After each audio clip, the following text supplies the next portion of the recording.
Bismillahirrahmanirrahim. Alhamdulillah. Alhamdulillahilladzi hadana li hadza wa ma kunna linahtadiya laula an hadana Allah.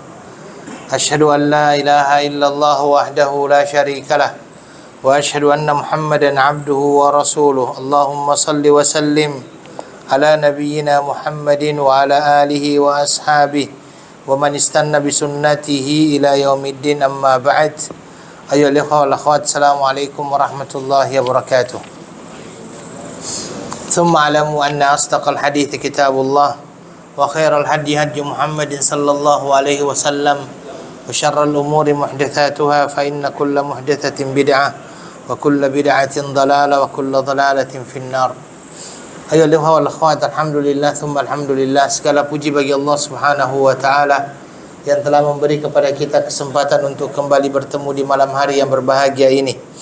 Kita berharap mudah-mudahan Allah Subhanahu wa taala senantiasa memasukkan kita dalam golongan hamba-hambanya yang mensyukuri segala nikmat yang Allah berikan kepada kita. Salawat beserta salam kepada Nabi kita Muhammad sallallahu alaihi wasallam, Nabi akhir zaman. Harapan kita adalah mudah-mudahan kita termasuk orang-orang yang senantiasa mengikuti sunnah-sunnah Rasulullah sallallahu alaihi wasallam. Ayolah wal akhwat, pada malam hari ini kembali kita akan melanjutkan pembahasan kita dalam kitab Al-Arba'in An-Nawawiyah. Ya. Dan kita sudah sampai kepada hadis yang ke-36. Ya. Hadis yang ke-36 ini adalah hadis yang berkenaan dengan keutamaan menuntut ilmu, ya, dan membantu saudara dan golongan. Hadis yang ke-36 saya akan bacakan. An Abi Hurairah radhiyallahu anhu anin Nabi sallallahu alaihi wasallam qala man naffasa an mu'minin kurbatan min kurabid dunya naffasallahu anhu kurbatan min kurabi yaumil qiyamah. Wa may yassara ala mu'sirin yassarallahu alaihi fid dunya wal akhirah. Wa man satara musliman satarahu Allahu fid dunya wal akhirah. Wallahu fi auni al-'abdi ma kana al-'abdu fi auni akhihi. Wa man salaka tariqan yaltamisu fihi ilman sahhalallahu bihi lahu bihi tariqan ilal jannah. Wa majtama'a qaumun fi baitin min buyutillah yatluna kitaballahi wa yatadarasunahu bainahum illa nazalat alaihimus sakinah wa ghashiyatuhumur rahmah wa haffathumul malaikah wa zakarahumullahu fi man indah wa man batta'a bihi amaluh lam yusri bihi nasabuh. Rawahu Muslim bihadzal lafz.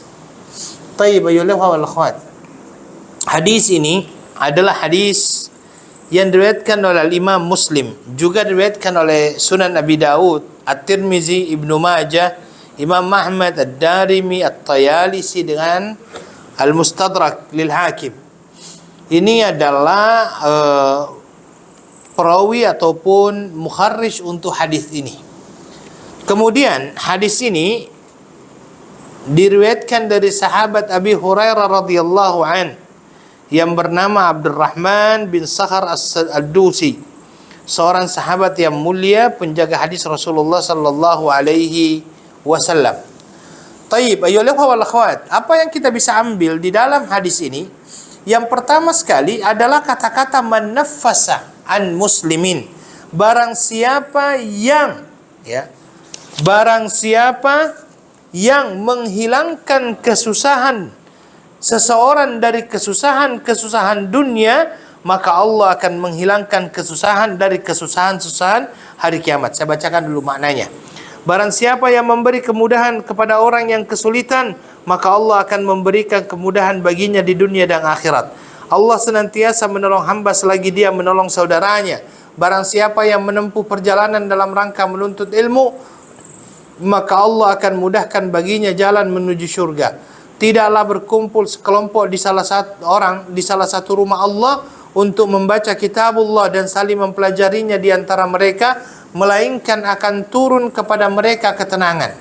Rahmat meliputinya, para malaikat mengelilinginya, dan Allah menyanjung namanya kepada malaikat yang ada di sisinya. Barang siapa yang lambat amalnya, maka tidak akan bisa dikejar oleh nasabnya. Thayyib ayyuhal ikhwah wal akhwat. Yang pertama sekali adalah bahwa kita sebagai seorang muslim perlu ataupun diinginkan untuk membantu saudara kita sesama muslim untuk menyelesaikan kesulitannya. Dan hadis ini adalah hadis yang dimulakan dengan kata-kata man. Man itu adalah suatu kata yang menunjukkan syarat. Ya, sebuah kata yang menunjukkan syarat. Maka ketika man ada, otomatis ada persyaratan yang akan diberikan. Man naffasa aw wassa'a. Naffasa di sini artinya membantu untuk menyelesaikan permasalahan, menghilangkan kesusahan. Man naffasa an mu'minin kurbatan, menghilangkan kesusahan dari seorang muslim. Ya. Dan yang dimaksud dengan kesusahan di sini apa saja yang menjadikan seorang muslim itu susah di dalam hidupnya ataupun dia merasa sempit di dalam hidupnya dari permasalahan-permasalahan dunia.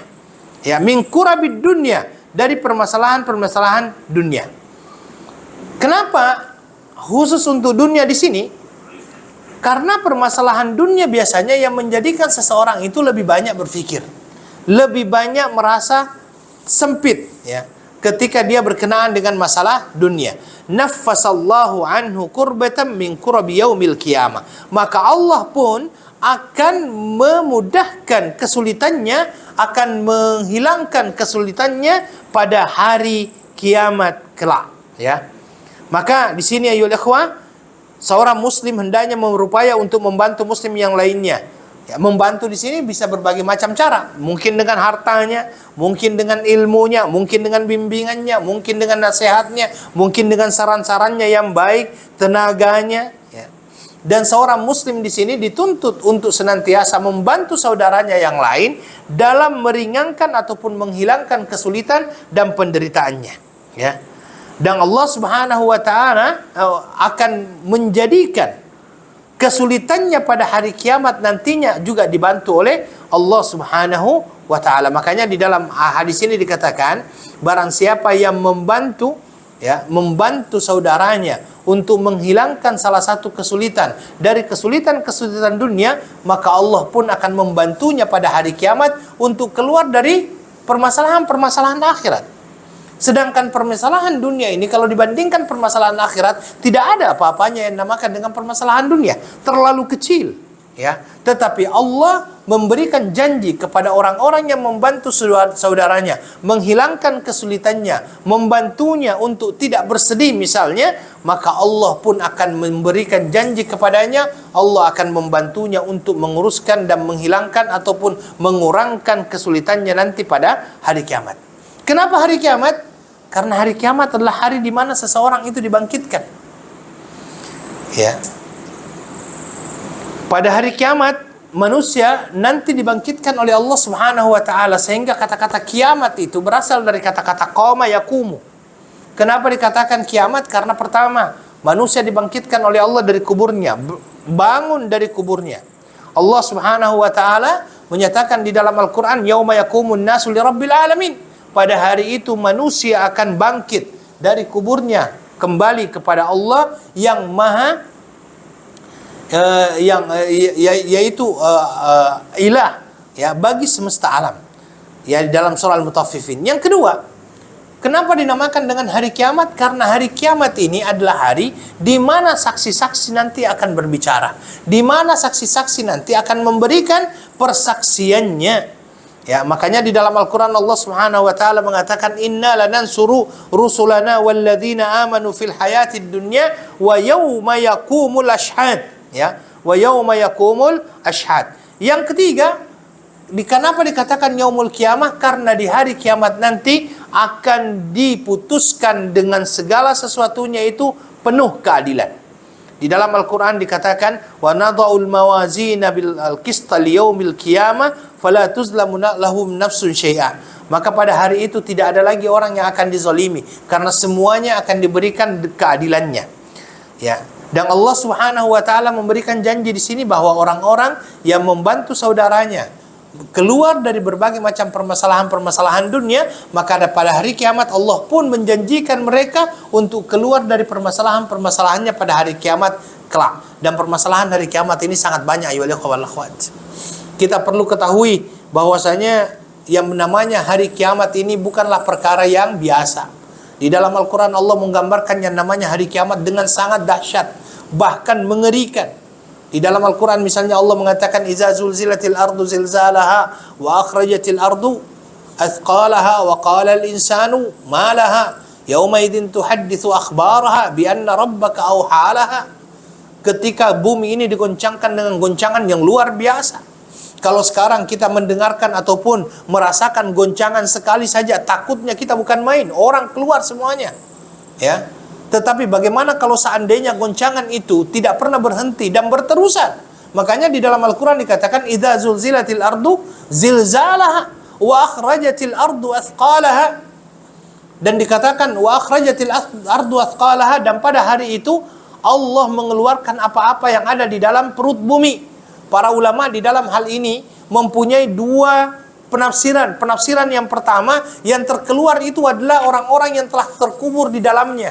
Karena pada hari kiamat orang-orang semuanya akan dibangkitkan oleh Allah Subhanahu wa taala. Sehingga dikatakan bahwasanya keluar bumi itu mengeluarkan isinya, yaitu siapa? Orang-orang yang sudah terkubur di dalam itu diangkat kembali dan dibangunkan, dihidupkan kembali, dikembalikan ruhnya kepada mereka sehingga mereka dibangkitkan dari kuburan masing-masing. Ini yang pertama. Yang kemudian yang kedua dikatakan, ya, idza zulzilatil ardu zilzalaha wa akhrajatil ardu athqalaha. Allah akan mengeluarkan apa-apa yang ada di dalamnya. Apa yang ada di dalam bumi? Termasuk emas, perak, yang mana selama ini menjadi incaran manusia. Manusia senantiasa pergi untuk mencari emas dan perak ini. Tetapi ketika dia dikeluarkan, dia langsung tidak berharga di hadapan manusia. Karena manusia disibukkan dengan apa? Disibukkan dengan hari kiamat. Makanya di dalam suratul Hajj sendiri, Allah Subhanahu wa taala menjelaskan kepada kita betapa dahsyatnya yang dinamakan dengan hari kiamat ini. Ya, sangat dahsyat. Makanya di dalam Al-Quran dikatakan wa taral nasa sukara wa ma hum bisukara. Manusia pada hari itu nampak dalam keadaan mabuk, padahal mereka tidak mabuk. Wa tadau kullu dzati hamlin hamlaha. Dan semua orang yang waktu itu dalam keadaan hamil, semuanya langsung akan terkeluar karena dahsyatnya yang dinamakan dengan hari kiamat tersebut. Maka dengan berbagai macam permasalahan yang ada di hari kiamat, ketika manusia dibangkitkan dan setelah itu digiring di satu tempat yang dinamakan dengan pada mahsyar. Ya. Kalau seandainya ada orang yang bertanya, Ustadz, bumi yang ada di pada mahsyar apakah berbeda dengan bumi yang kita tinggali saat ini? Ada dua ulama yang ada dua pandangan yang berbeda berkenaan dengan masalah itu. Ada yang mengatakan tetap bumi yang sama tetapi diratakan. Tetapi ada yang mengatakan memang diganti dengan bumi yang lain. Karena di dalam surah Ibrahim Allah menyatakan yauma tubaddalul ardu ghairal ard was samawat. Pada hari itu Allah akan menggantikan buminya dengan bumi yang lain. Begitu juga dengan langit. Langit juga akan digantikan oleh Allah dengan langit yang lain. Sangat dahsyat. Dan manusia berdiri di pada mahsyar dalam keadaan telanjang. Berdiri dalam keadaan telanjang dan tidak memakai pakaian apapun. Bahkan di dalam riwayat dikatakan dia tidak berkhitan. Matahari didekatkan oleh Allah Subhanahu wa taala di atas kepala manusia sehingga manusia dalam keadaan yang tidak menentu. Begitu dahsyatnya pada hari kiamat tersebut. Tetapi Allah menjanjikan bagi orang-orang yang suka menyelesaikan permasalahan orang lain ketika dia hidup di dunia, Allah akan mudahkan hidupnya ketika di akhirat.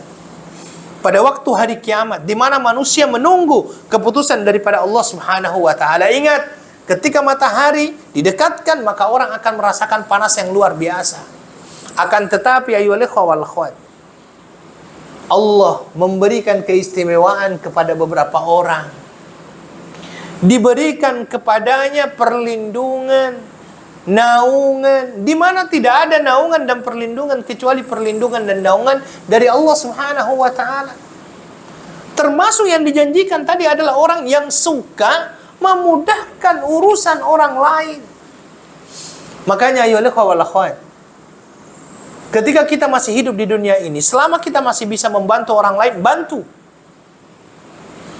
Jangan mempunyai prinsip, ya, suka melihat orang susah, susah kalau melihat orang senang. Senang melihat orang susah, susah melihat orang senang. Jangan. Ya. Jangan sampai ada prinsip kalau seandainya masih bisa dipersulit, kenapa harus dipermudah? Jangan. Karena Allah menjanjikan bagi orang-orang yang memudahkan ini berupa kemudahan nanti di hari kiamat. Hari kiamat bukan hari yang biasa, ya ikhwah. Maka pada hari kiamat itu kan orang dalam keadaan sudah bosan, dia akhirnya mencari siapa yang mampu untuk memberikan syafaat, meminta kepada Allah agar dipercepat yang namanya mahkamah. Dipercepat yang dinamakan dengan hari keputusan. Mereka pergi ke Nabi Adam menolak. Pergi ke Nabi Nuh menolak. Pergi kepada Nabi Ibrahim menolak. Nabi Musa menolak. Nabi Isa menolak. Dan yang terakhir kepada siapa? Nabi Muhammad sallallahu alaihi wasallam. Dia bukan perkara yang mudah, tetapi Allah akan memberikan kemudahan bagi orang-orang yang memberikan kemudahan kepada orang lain ketika dia hidup di dunia. Ya. Itu yang disampaikan oleh Allah Subhanahu wa taala. Ya. Kemudian dikatakan, "Wa may yassara 'ala mu'sirin yassarallahu 'alaihi fid dunya wal akhirah." Barang siapa yang sama itu yang di atas ya. Barang siapa yang memudahkan seseorang di dunia, maka Allah Subhanahu wa taala akan memudahkan urusannya bukan hanya di dunia, tetapi di dunia maupun di akhirat. Yang dimaksud dengan memudahkan di sini, memudahkan dengan harta, memudahkan dengan tenaga, memudahkan dengan ilmu, ya, dan berbagai macam sebagainya yang masuk dalam kategori kemudahan di sini. Terkadang kita mempersulit orang lain, padahal kita mungkin bisa mempermudah mereka. Ya, mungkin boleh mempermudah mereka, tapi kita sengaja untuk menyusahkan orang lain. Jangan sampai kita berpikiran demikian. Oke. Kemudian ayyuhal akhwat, di sini dikatakan fid dunya wal akhirah. Kemudian selanjutnya Nabi sallallahu alaihi wasallam menyatakan, "Wa man satara musliman satarahullahu fid dunya wal akhirah." Barang siapa yang menutup seorang muslim. Yang dimaksud dengan menutup di sini apa? Menutup aib seorang muslim. Banyak nas yang mendorong kita untuk menutupi aib dan rahasia seorang muslim. Banyak nas yang memperingatkan kita agar tidak mencari-cari kesalahan seorang muslim, aib seorang muslim untuk dipermalukan di depan orang banyak. Mencari-cari kekurangan seorang muslim adalah bagian daripada tanda-tanda kemunafikan. Makanya kalau heran aja ataupun tidak setuju sekali kalau seandainya ada orang yang diangkat misalnya menjadi seorang yang mengawasi orang-orang yang melakukan kemaksiatan. Sepatutnya kan dia cegah kemaksiatan, bukan dia tunggu sampai orang itu melakukan kemaksiatan baru dia tangkap. Salah. Karena pada hakikatnya kita perlu untuk menutup aib seorang muslim. Makanya ada larangan untuk menggibah. Menggibah itu adalah membuka aib seorang muslim. Sudah cukup. Cukup kita sendiri yang tahu berkenaan dengan aib dia. Selama aib tersebut tidak akan memberikan kesan kepada orang lain, stop. Cukup kita yang tahu. Berat. Orang-orang yang suka menceritakan keburukan orang lain di belakangnya berat. Nabi sallallahu alaihi wasallam ketika mengatakan atadruna mal ghibah, kalian tahu apa itu ghibah? Para sahabat Nabi berkata, Allah wa rasuluhu a'lam. Allah dan Rasulnya yang lebih tahu. Kemudian Nabi sallallahu alaihi wasallam menjelaskan, dzikruka akhaka bima yakrah. Engkau menceritakan kesalahan orang lain, ya, kesalahan saudaramu ataupun aib saudaramu di belakangnya. Sahabat pada saat itu langsung bertanya, "Ya Rasulullah, ara'aita in kana fihi ma aqul?" Ya Rasulullah, kalau seandainya apa yang saya katakan ini benar-benar ada di dalam diri saudara saya. Kalau seandainya misalnya saudara saya itu pincang, saya katakan si pincang. Kalau seandainya saudara saya itu ada tompel, tahu tompel? Ya, tompelnya saya mengatakan si tompel misalnya. Apakah itu masuk dalam kategori ghibah? Kata Nabi sallallahu alaihi wasallam, "In kana fihi ma taqul faqad iktabta." Kalau seandainya apa yang kau katakan itu betul ada di dalam saudaramu, tetapi saudaramu tidak suka kalau dibilang seperti itu, faqad iktabta. Itulah yang masuk dalam kategori ghibah. Wa in lam takun fihi ma taqul faqad bahatta. Tetapi kalau engkau membicarakan saudaramu di belakangnya, tetapi apa yang engkau bicarakan itu sebenarnya tidak ada dalam saudaramu. Tidak kamu kata tidak ada tidak pernah saudaramu melakukannya misalnya, atau tidak ada hal tersebut pada saudaramu, faqad bahatta, engkau telah memfitnah saudaramu. Itu yang dikatakan oleh Rasulullah sallallahu alaihi wasallam. Lalu bagaimana besarnya yang dinamakan dengan membongkar mengeluarkan aib ini? Bagaimana besarnya dosanya? Ayolah ikhwah, Aisyah radhiyallahu anha, ya. Aisyah radhiyallahu anha pernah mengetahui Nabi sallallahu alaihi wasallam baru saja pulang dari rumahnya Sofia. Sofia itu adalah salah seorang istri Nabi sallallahu alaihi wasallam juga. Nabi baru saja keluar dari rumahnya Sofia. Sampai di rumahnya Aisyah cemburu sama Sofia.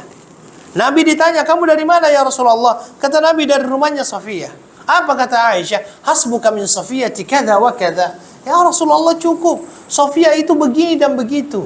Yang dimaksudkan begini itu adalah Sofia itu pendek ya Rasulullah. Hanya kata-kata apa? Pendek. Ketika dikatakan pendek itu apa kata Nabi sallallahu alaihi wasallam? "Ya Aisyah, laqad qulti kalimatan law muzijat bima'il bahri lamazajathu." Wahai Aisyah, engkau telah berkata dengan satu perkataan yang mana kalau perkataan kamu itu berbentuk satu benda, dilemparkan ke lautan, air laut bisa berubah warna dan rasanya karena perkataan tadi. Hanya memanggilnya dengan kata-kata apa? Pendek. Bagaimana dengan orang yang menceritakan keburukan saudaranya dari A sampai Z misalnya? Dia ceritakan semuanya, seolah-olah tidak ada kebaikan bagi saudaranya. Betapa besar dosanya. Makanya ketika Nabi sallallahu alaihi wasallam diisrakan dan dimi'rajkan oleh Allah Subhanahu wa taala dan diperlihatkan kepada Nabi penduduk ahli syurga dan penduduk ahli neraka, salah satu yang dilihat oleh Nabi apa? Orang-orang yang berada di tengah sungai yang berasal dari tembaga, atau tembaga ya? Tembaga seperti besi itu yang sedang mendidih, kemudian kuku-kuku mereka digantikan oleh Allah dengan kuku yang terbuat dari besi, dan mereka mencakar diri mereka sendiri. Jibril bertanya, Nabi bertanya kepada Jibril, "Siapa mereka wahai Jibril?" Kata Jibril, "Mereka lah orang-orang yang sering membicarakan keburukan saudaranya di belakangnya." Besar dosa yang dilakukan berkenaan dengan ghibah ini. Makanya di dalam Al-Quran Allah memberikan perumpamaan orang-orang yang suka menggibah ini dengan perumpamaan yang sangat menjijikkan. Apa kata Allah? "Wala yaktab ba'dukum ba'dha ayuhibbu ahadukum ayyakula lahma akhihi maitan fakarihtumu." Janganlah kalian saling menggibahi antara satu dengan yang lainnya. Maukah kalian memakan bangkai saudara kalian? Bangkai saudara kalian. Fakarihtumu, padahal kalian membencinya, tidak menyukainya. Ini ghibah. Makanya hati-hati dengan yang namanya ghibah. Dan ada larangan di dalam Al-Quran berkenaan dengan mendengarkan ghibah. Makanya kalau ada orang yang menggibah, jangan juga duduk di situ. Pergi. Hatta yakhudu, di dalam Al-Quran dikatakan hatta yakhudu fi haditsin ghairi, sampai dia ganti topik pembicaraan baru ente boleh duduk di situ. Tapi kalau seandainya dia masih membicarakan orang lain, ente jangan duduk. Itu kata Al-Quran. Dan di dalam Al-Quran juga di dalam surah Al-Muddathir itu, di akhirnya ketika Allah menjelaskan siapa saja penduduk neraka Saqar, apa kata Allah? Qalu lam nakum minal musallin wa lam naku nut'imul miskin wa kunna nakhudu ma'al khaidin wa kunna nukadzibu biyaumiddin hatta atana al-yakin. Penyebab orang akhirnya dimasukkan oleh Allah ke dalam neraka sakar, pertama tidak sholat. Yang kedua, tidak mau memberikan makan kepada anak yatim.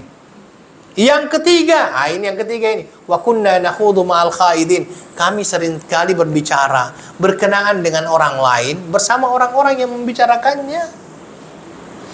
Maka Allah Subhanahu wa taala memberikan janji, orang yang ditutup aib, menutup aib saudaranya di dunia, Allah akan menutup aibnya di mana? Di akhirat. Wa man satara musliman satarahullahu fid dunya wal akhirah. Orang yang menutup aib saudaranya muslim, Allah akan tutup aibnya di dunia maupun di akhirat. Makanya ada sebuah hadis juga dikatakan, tidaklah seseorang yang membicarakan saudaranya, tidaklah seseorang yang sering membicarakan saudaranya di belakangnya, kecuali Allah akan bongkar aibnya walaupun dia tidak pernah keluar rumah.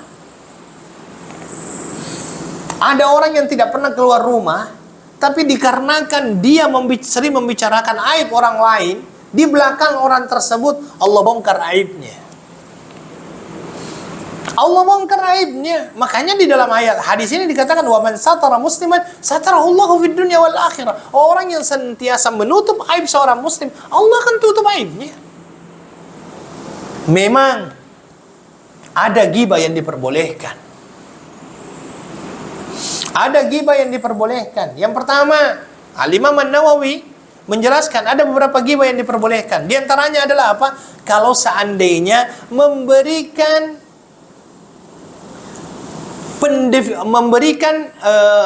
pengenalan terhadap seseorang untuk membezakan antara satu dengan yang lainnya. Contoh, ada dua orang, dua-duanya namanya Hamzah. Ya, Hamzah. Kemudian, ya, dia berkata, tadi saya ketemu Hamzah, tapi kan ada dua Hamzah. Atau janganlah Hamzah, Daud yang banyak kan, di sini banyak Daud kan. Oke.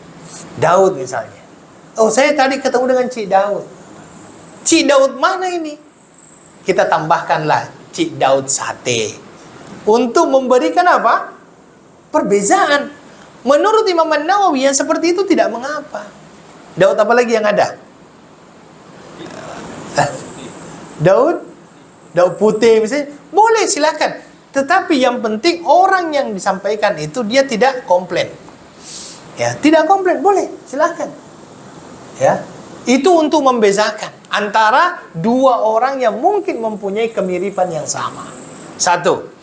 Kemudian yang kedua, yang diperbolehkan juga dalam ghibah itu adalah ketika orang tersebut mengadu kepada pengadilan, kepada mahkamah. Takkanlah nanti kalau seandainya dia adalah seorang saksi ditanya, bagaimana kejadiannya? Saya nak tutup mulut lah, saya tak nak jadi saksi, karena kalau jadi saksi saya nanti jadi ghibah. Tak. Tetapi dia perlu untuk menyampaikan. Karena itu dia karena kesan yang akan ditimbulkan. Kalau seandainya dia tidak sampaikan, lebih berbahaya. Kemudian yang ketiga misalnya, ketika misalnya ada orang yang ingin menikah. Ya, ketika ada orang yang ingin menikah, laki-lakinya suka sama seorang wanita, tapi dia belum tahu siapa wanita itu. Maka mungkin orang itu akan bertanya kepada orang lain, kamu kenal tak si fulana? Kenal. Bagaimana orangnya? Orang yang ditanya ini perlu jujur, sampaikan aja apa adanya. Karena kesan yang ditimbulkan setelahnya kan lebih besar kalau seandainya tersembunyi. Kemudian misalnya berkenaan dengan perawi. Tahu perawi ya? Perawi yang merawikan hadis tersebut. Kalau kita lihat, ada hadis yang dinamakan dengan hadis dhaif. Hadis dhaif itu adalah hadis lemah. Hadis lemah itu sendiri terbagi-bagi. Ya, salah satu yang menyebabkan kelemahan sebuah hadis adalah karena perawinya. Perawinya dilihat dari apa? Dua hal. Ya, kalau kita berbicara masalah perawi, maka perawi itu dilihat dari dua hal. Yang pertama berkenaan dengan masalah agama dan akhlaknya, satu. Yang biasanya dalam ilmu hadis dinamakan dengan adalatul rawi, keadilan seorang perawi. Kemudian yang kedua, ini berkenaan dengan dhabtur rawi, kecerdasan seorang perawi. Ulama-ulama terdahulu, kalau seandainya ada perawi yang memang adalah perawi yang tidak bisa dijadikan hadisnya sebagai hukum, hujjah, dia sampaikan. Makanya gelaran untuk perawi-perawi yang biasa berbohong ini biasanya langsung kadzabun, pembohong. Kalau perawinya kadzabun berarti hadisnya maudhu, hadisnya palsu. Bahkan yang lebih dahsyat itu ada ungkapan rawi yang mengatakan huwa dajjalun minad dajajilah. Dia adalah salah satu dajjal dari dajjal-dajjal yang lainnya. Untuk menunjukkan kalau dia perawi yang memang tidak bisa diterima. Bahkan huwa min syayatinil ins. Dia termasuk syaitan dari bangsa manusia. Ya, itu yang paling dahsyat itu. Gelaran itu diberikan. Kemudian di atasnya itu muttaham bil kadzab. Hadisnya masuk dalam kategori hadis matruk namanya. Jadi maudhu yang paling rendah itu palsu, di atasnya itu matruk. Matruk itu perawinya dikatakan sebagai apa? Muttaham bil kadzib. Muttaham bil kadzib itu tertuduh berdusta. Tertuduh berdusta itu suka berdusta walaupun belum diketahui dia pernah berdusta terhadap Nabi. Ulama mengatakan itu muttaham bil kadzib, kadzabun. Ya. Kalau berkenaan dengan masalah kecerdasannya biasanya dikatakan huwa sayyi'ul hifzi, hafalannya lemah. Layyinun, dhaifun, itu banyak. Dan perawi-perawi itu banyak nama-nama mereka yang biasanya digelari dengan gelar-gelar seperti itu. Imam Ahmad pernah ditanya. Imam Ahmad pernah ditanya karena dia termasuk orang-orang yang memberikan gelaran untuk para perawi. Imam Ahmad pernah ditanya, wahai Imam, kamu tidak takut kalau seandainya orang-orang yang engkau katakan ini sebagai orang-orang yang dhaif, orang-orang yang engkau katakan ini sebagai orang-orang yang lemah, muttaham bil kadzib, pembohong, berdiri di hadapan Allah menuntut kamu karena engkau menggelari mereka dengan gelaran-gelaran yang bermacam-macam itu. Apa kata Imam Ahmad? Saya lebih berani berhadapan dengan orang-orang ini yang saya katakan dia dhaif, dia lemah di hadapan Allah daripada saya harus berhadapan dengan Nabi seorang ketika dia berkata kepada aku, kamu tahu dia adalah pembohong, kenapa kamu tidak katakan bahwa dia pembohong? Itu yang dikatakan oleh Imam Ahmad. Dan itu diperbolehkan ghibah seperti itu.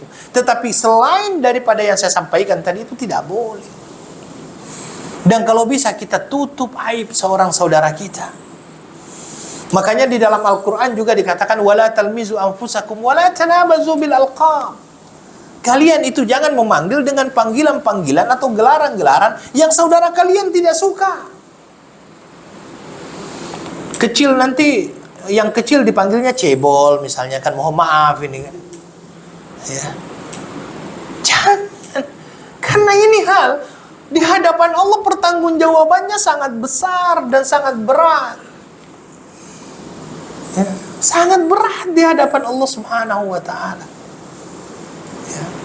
Maka perlu untuk kita senantiasa memahami ini, bahwa orang yang senantiasa menutup aib saudaranya, Allah akan tutup aibnya. Jangan terlalu mudah kita membicarakan orang lain. Jangan terlalu mudah, saudara. Nabi Shallallahu Alaihi Wasallam ketika dilapori berkenaan dengan Abdullah bin Umar, kalau tidak salah, Abdullah bin Umar bin radhiyallahu anhu. Abdullah bin Umar ini jarang-jarang sholat malam. Dilaporkan sama Nabi, ya Rasulullah, ini Abdullah bin Umar ini malas sekali sholat malam. Nabi apakah membongkar aibnya? Tidak. Nabi tiba-tiba berkata apa di hadapannya Abdullah bin Umar? Ni'mal abdu Abdullah bin Umar. Law shallal lail, law qamal lail. Lelaki yang terbaik adalah Abdullah bin Umar kalau dia melaksanakan salat malam. Nabi dilaporkan lagi, ya Rasul, ada orang yang begini. Apa kata Nabi? Ma malu qaumin ya'maluna kadza wa kadza, law kana kadza la kana kadza. Kenapa ada orang yang melakukan begini dan begini? Kalau seandainya dia lakukan begini kan lebih baik. Itu kata Nabi. Nabi tidak sebut nama. Nabi tidak sebut nama. Itulah Rasulullah sallallahu alaihi wasallam dalam menjaga aib. dalam menjaga aib. Allah subhanahu wa ta'ala menjaga aib seseorang itu, Masya Allah. Makanya dia salah satu nama bagi Allah itu As-Satir, yang menutup aib. Karena itu salah satu orang yang tidak diterima taubatnya adalah orang-orang al-mujahirun. Siapa itu orang-orang al-mujahirun? Al-mujahirun itu adalah orang-orang yang pada malam harinya dia melakukan kemaksiatan. Allah tutup rapat maksiatnya. Tidak ada yang tahu kecuali dia dengan Allah. Besok paginya dengan penuh kebanggaan dia cerita, tadi malam 2 botol habis. Allah sudah tutup, dia buka sendiri. Ini masuk dalam kategori al-mujahirun. Maka saya kadang-kadang itu berpikir, orang-orang yang dulunya berada di dalam kemaksiatan, kemudian setelah itu kembali ke pangkal jalan. Sudahlah, lupakan yang telah lalu. Tak perlu bangga ceritakan sama orang lain. Tato saya dulu banyak. Gitu kan. Jangan sampai itu masuk dalam kategori bangga dengan kemaksiatan. Kecuali dengan kata-kata kinayah, mungkin boleh. Seperti yang tadi itu. Panjang tangan. Panjang tangan masih mempunyai konotasi yang baik. Itu kan Nabi Shallallahu Alaihi Wasallam pernah berkata kepada istri-istrinya, ya. Jadi Nabi Shallallahu Alaihi Wasallam berkata kepada istri-istrinya begini: asra'ukunna ilayya lihaqan atwalukunna yadan. Orang yang paling cepat nanti bersama dengan saya adalah orang yang paling panjang tangannya. Pada saat itu seluruh istri Nabi langsung ukur tangan. Betul. Aisyah menggambarkan itu. Dia ukur tangannya masing-masing. Dan yang paling panjang tangannya waktu itu siapa? Zainab. Zainab yang paling panjang tangannya. Ternyata maksud Nabi Shallallahu Alaihi Wasallam panjang tangan itu adalah apa? Suka memberi. Ya, suka memberi. Tetapi waktu awalnya itu diartikan oleh istri-istri Nabi itu secara harfiah. Nah, ini betul kinayah itu. Kalau kinayah silahkan, karena kinayah pun biasanya masih mempunyai makna yang tersembunyi lah, yang tersirat atau tersurat, yang tersirat ya, belum tidak langsung ini. Wallahu taala alam. Ini yang kedua. Wa man satara musliman satarahu Allahu fid dunya wal akhirah. Wallahu fi aunil abdi maka al abdu fi auni akhi. Kembali Nabi menegaskan bahwa sesungguhnya Allah akan senantiasa membantu, senantiasa menolong hambanya selama hamba tersebut menolong saudaranya. Dahsyat kan? Indah kan ini? Ketika kita mendapatkan ada orang yang dalam keadaan kesulitan dan kita membantu, janjinya adalah Allah yang akan membantu balik. Allah yang akan membantu balik orang tersebut. Dan keyakinan-keyakinan seperti ini perlu kita tanamkan di dalam diri kita. Karena Allah tidak akan pernah ingkar janji. Allah tidak akan pernah ingkar janji. Terkadang Allah memberikan kepada kita, mohon maaf, rezeki yang tidak disangka-sangka, mungkin saja dikarenakan bantuan yang kita berikan kepada orang lain. Mungkin saja dikarenakan bantuan yang kita berikan kepada orang lain. Ada orang yang saya kenal dulunya itu, dia kalau kehabisan uang, dia membaca ayat, man dzalladzi yuqridullaha qardan hasanan fayudha'ifahu lahu adha'afan katsira. Orang yang memberikan pinjaman kepada Allah, Allah akan menggantinya dengan berlipat ganda. Dia kalau kehabisan uang, dia punya satu kebiasaan, dia langsung pergi mencari orang miskin. Uang yang tersisa dari dirinya itu dia berikan kepada orang miskin tersebut, tapi dia bilang dalam hatinya, ini saya berikan sebagai pinjaman kepada Allah. Kata dia, tak lama setelah itu ada saja orang yang memberikan dia. Ya. Mengembalikan apa yang telah dia berikan. Janji Allah, orang yang senantiasa membantu saudaranya, Allah akan membantunya. Orang yang senantiasa menolong saudaranya, Allah akan menolongnya. Ini yang paling indah, karena Allah yang langsung menolong orang tersebut. Makanya di dalam Al-Quran juga dikatakan, intan surullaha yansurkum wa yuthabbit aqdamakum. Di dalam hadis hadis qudsi juga ya dikatakan. Ya, bahwasanya saya dalam keadaan lapar. Ya. Kemudian bagaimana mungkin engkau lapar ya Allah padahal engkau lah yang memiliki langit dan bumi. Kata Allah, ya laparnya itu adalah dengan hamba-hambanya itu.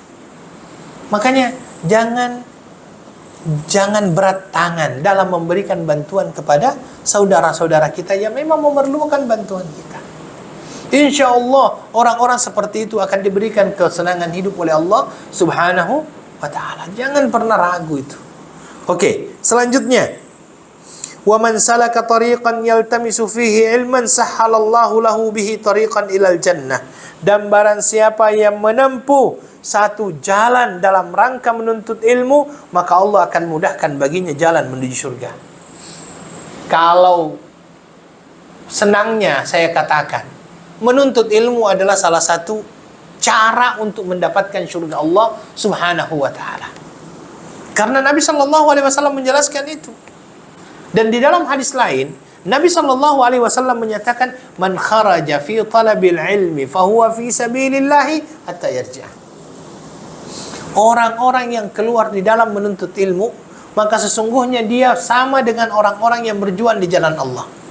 Hatta yarji'a, sampai dia kembali. Sehingga ada ulama yang mengatakan orang-orang yang meninggal dalam rangka dia mencari ilmu, insya Allah matinya mati syahid. Matinya mati syahid. Kenapa? Karena dia menuntut satu ilmu yang terbaik. Ingat, Al-Quran memberikan kepada kita penjelasan. وَمَا كَانَ الْمُؤْمِنُونَ لِيَنْفِرُوا كَافَّةً وَلَوْلَا نَفَرَ مِنْ كُلِّ فِرْقَةٍ مِّنْهُمْ طَائِفَةٌ لِيَتَفَقَّهُوا فِي الدِّينِ وَلِيُنْذِرُوا قَوْمَهُمْ إِذَا رَجَعُوا إِلَيْهِمْ. Tidak sepatutnya semua orang keluar untuk berperang, kata Allah. Tidak sepatutnya. Tetapi ada di antara mereka yang perlu bertafaqquh fiddin, mencari ilmu agama. Karena orang yang faham tidak akan pernah sama dengan orang yang tidak faham. Makanya di dalam Al-Quran juga Allah mengatakan, hal yastawil ladina ya'lamuna wal ladina la ya'lamun. Adakah sama orang-orang yang tahu dengan orang-orang yang tidak tahu? Ya, jawabannya pasti tidak sama. Ya, jawabannya pasti tidak sama. Kemudian di dalam ayat dikatakan, yarfa'illahu alladhina amanu minkum walladhina utul ilma darajat. Allah akan mengangkat derajat orang-orang yang beriman di antara kalian dan juga orang-orang yang berilmu. Maka ilmu merupakan salah satu wasilah untuk mengangkat derajat kita di sisi Allah Subhanahu wa ta'ala. Dan kebaikan senantiasa dinisbahkan kepada orang-orang yang berilmu. Nabi sallallahu alaihi wasallam menyatakan, may yuridillahu bihi khairan yufaqihu fid din. Orang-orang yang diinginkan oleh Allah kebaikan, maka Allah akan menjadikan dia bertafaqquh dalam agama, mencari ilmu agama. Karena ilmu itu mempunyai derajat yang sangat tinggi di sisi Allah Subhanahu wa ta'ala. Nabi sallallahu alaihi wasallam tidak pernah meminta tambahan sedikit pun selain tambahan di dalam ilmu. Makanya di dalam Al-Quran dikatakan, wa qul rabbi zidni ilma. Ya Allah, tambahkanlah bagiku ilmu. Tambahkanlah bagiku ilmu. Di dalam Al-Quran bukan tambahkanlah bagiku harta, tidak, tapi tambahkanlah bagiku ilmu. Itu yang disampaikan oleh Allah di dalam Al-Quran. Wa qul rabbi zidni ilma. Dan ingat, ilmu itu adalah peninggalan para nabi. Apa kata Nabi? Al-ulama warathatul anbiya. Sesungguhnya para ulama itu adalah pewaris para nabi. Wa innal anbiya lam yuwarrithu dinaran wala dirhama walakin warathul ilm. Dan sesungguhnya ulama itu tidak pernah mewariskan yang namanya dinar dan dirham, tetapi mereka mewariskan ilmu. Faman akhadahu faqad akhadha bihadzi wafirin min miratin nubuwah. Maka barang siapa yang mencoba untuk mengambil bagian dalam menuntut ilmu ini, maka sungguh dia telah mendapatkan jalan untuk mendapatkan bagian daripada warisnya Rasulullah sallallahu alaihi wasallam. Beda Pak antara orang yang berilmu dengan orang yang tidak berilmu, dan kita pun diperlukan untuk mencari ilmu. Ya, ini salah satunya. Ya. Kemudian ayyuhal ikhwah wal akhwat, setelahnya dikatakan di sini wa majtama'a qaumun fi baitin min buyutillah yatluna kitaballah wa yatadarasunahu bainahum illa nazalat alaihimus sakinah wa ghashiyatuhumur rahmah wa haffathumul malaika wa zakarahumullahu fi man indah. Ini hal yang luar biasa ini Pak. Ya. Ini hal yang luar biasa. Kenapa? Karena mudah-mudahan Allah Subhanahu wa taala memasukkan kita dalam golongan itu. Karena Nabi yang menyatakan, kata Nabi, tidaklah berkumpul satu kaum, sekelompok orang di dalam rumah Allah. Ini kita sudah termasuk ini karena kita dalam satu kelompok. Di dalam salah satu rumah Allah. Ini adalah salah satu rumah Allah. Ya, apa yang dilakukan di situ? Di situ dikatakan yatluna kitab Allah. Mereka membacakan ayat-ayat Allah Subhanahu wa taala, mempelajari Al-Qur'an, mempelajari hadis Nabi sallallahu alaihi wasallam. Maka orang yang melakukan kegiatan tersebut, kata Nabi, akan mendapatkan beberapa hal. Dan yang mereka dapatkan itu adalah sesuatu yang senantiasa dicari. Apa itu? Pertama, sakinah. Sakinah, apa itu sakinah? Ketenangan. Ya, ketenangan hati. Lapangnya dada. Ya. Banyak orang yang mempunyai uang tapi belum tentu mempunyai ketenangan. Banyak orang yang punya istri namanya sakinah tapi belum tentu sakinah. Ya. Karena sakinah itu tempatnya di mana? Di hati. Ya. Allah mengatakan bahwa Nabi mengatakan bahwa orang-orang yang melakukan seperti kegiatan itu, Allah akan turunkan kepada mereka sakinah, ketenangan. Ketenangan yang luar biasa, yang dengan ketenangan tersebut dia rasakan kebahagiaan. Kebahagiaan yang luar biasa. Dan biasanya orang-orang yang seperti itu tidak terlalu fikirkan betapa penatnya dia. Mungkin dari pagi dia bekerja, masuk lagi, tiba-tiba masuk ke tempat di mana dia akhirnya mendengarkan syarahan, dia membaca kitab Allah, mempelajari yang namanya hadis. Ada ketenangan di dalamnya. Kemudian apa? Setelah itu wa ghashiyatuhumur rahmah. Dia akan mendapatkan kasih sayang daripada Allah Subhanahu wa taala. Lebih dahsyat lagi, wa khaffathumul malaika. Banyak malaikat di sekeliling kita. Banyak malaikat di sekeliling kita menyaksikan apa yang kita lakukan. Bahkan di dalam hadis yang lainnya dikatakan yastaghfirun. Malaikat-malaikat yang ada bersama kita di majlis ini sedang memintakan kita ampunan kepada Allah Subhanahu wa taala. Dan senantiasa mendoakan kita, Allahumma gfir lahum, Allahumma gfir lahum, ya Allah, berikan ampunan kepada mereka, berikan ampunan kepada mereka. Malaikat-malaikat yang bersama dengan kita. Kita tidak lihat malaikatnya, tapi insya Allah sesuai dengan janji Nabi SAW, malaikat-malaikat diturunkan oleh Allah mendoakan orang-orang yang berada di dalamnya. Bahkan di dalam hadis yang lain dikatakan apa? Hatta al-hitanu fil bahri yastaghfirun. Sampai binatang-binatang ataupun ikan-ikan yang ada di lautan juga memintakan ampun kepada orang-orang yang sedang berada di tempat tersebut. Binatang ataupun ikan-ikan di lautan memintakan ampun untuk orang-orang yang berada di tempat-tempat seperti ini, ayo ikhwah. Maka ini adalah tempat yang luar biasa sebenarnya. Ya. Jauh lebih besar daripada mendapatkan diskon di mall, insyaallah. Ya. Ini jauh lebih besar ini. Wa ghashiyatuhumur rahmah wa haffathumul malaika wa zakarahumullahu fi man indah. Allah pun akan senantiasa menyanjung namanya kepada malaikat-malaikat yang ada di sisinya. Malaikat-malaikat ini Allah sampaikan kepada mereka nama-nama kita di antara mereka. Itu yang disampaikan oleh Nabi sallallahu alaihi wasallam. Maka ayolah ikhwah, pahala di dalam menuntut ilmu sangat besar. Karena memang jalan menuntut ilmu ini adalah jalan untuk agar kita mampu beribadah kepada Allah dengan baik. Sesuai dengan apa yang ditunjuk ajarkan oleh Rasulullah sallallahu alaihi wasallam. Ya, dan yang terakhir Nabi sallallahu alaihi wasallam mengatakan wa man batta'a bihi 'amaluhu lam yusri bihi nasabuh. Barang siapa ya yang lambat amalnya maka tidak akan bisa dikejar oleh nasabnya. Maksudnya bagaimana? Kita perlu untuk bersegera bertaubat. Bersegera untuk beristighfar, melakukan amal saleh. Jangan lambat-lambatkan. Jangan lambat-lambatkan. Di dalam Al-Quran Allah Subhanahu wa taala mengatakan wasari'u ila magfiratin min rabbikum wa jannatin arduha as-samawati wal ard uiddat lil muttaqin. Bersegeralah menuju ampunan Tuhan. Bersegeralah untuk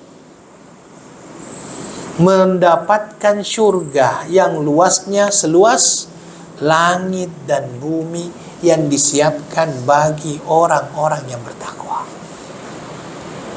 Ya. Kalau kita lihat di dalam Al-Quran, Pak, berkenaan dengan mencari rezeki, Allah itu mengatakan famshu, berjalanlah.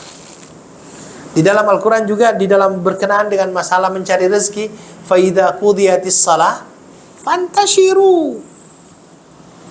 Apa artinya fantashiru? Bersebaranlah, bertebaranlah dalam mencari rezeki. Berkenaan dengan masalah ampunan dengan syurga, Allah mempergunakan kata-kata wasari'u. Sari'u itu artinya berlomba-lomba. Dalam hadis, dalam ayat yang lainnya dikatakan wasabiqu, berlomba-lomba untuk mendapatkan ampunan. Dan yang terakhir, kembali kepada Allah. Allah mengatakan fafirru ilallah, berlari. Tadi kan bersegera. Mencari harta, jalan, bertebaran. Mencari ridho Allah, segera kembali kepada Allah, berlari. Nah, ini menunjukkan bahwasanya ya, kita perlu untuk lebih mempercepat yang dinamakan dengan istighfar, bertaubat, melakukan amal-amal saleh, melakukan amal kebaikan. Jangan pernah menunda-nunda sebuah kebaikan apabila memang sudah terdetik di dalam diri kita. Karena biasanya orang yang menunda kebaikan, biasanya dia tidak lakukan. Orang yang menunda kebaikan, biasanya dia tidak lakukan. Kalau seandainya misalnya hari ini dia mengatakan, insya Allah habis sholat ini saya akan infak lah. Ya, saya akan berikan infak. Tapi tidak langsung berikan. Biasanya setelah sholat itu sudah lupa itu. Ya. Ada aja. Nah, itulah dikarenakan kita jangan menunda-nunda yang namanya kebaikan. Saya kira itu yang bisa kami sampaikan pada malam hari ini. Mudah-mudahan bisa bermanfaat. Ya, mohon maaf kalau seandainya ada kesalahan. Subhanakallahumma bihamdika asyhadu an la ilaha illa anta astaghfiruka wa atubu ilaik wa akhiru da'wana alhamdulillahi rabbil alamin. Wassalamualaikum warahmatullahi wabarakatuh.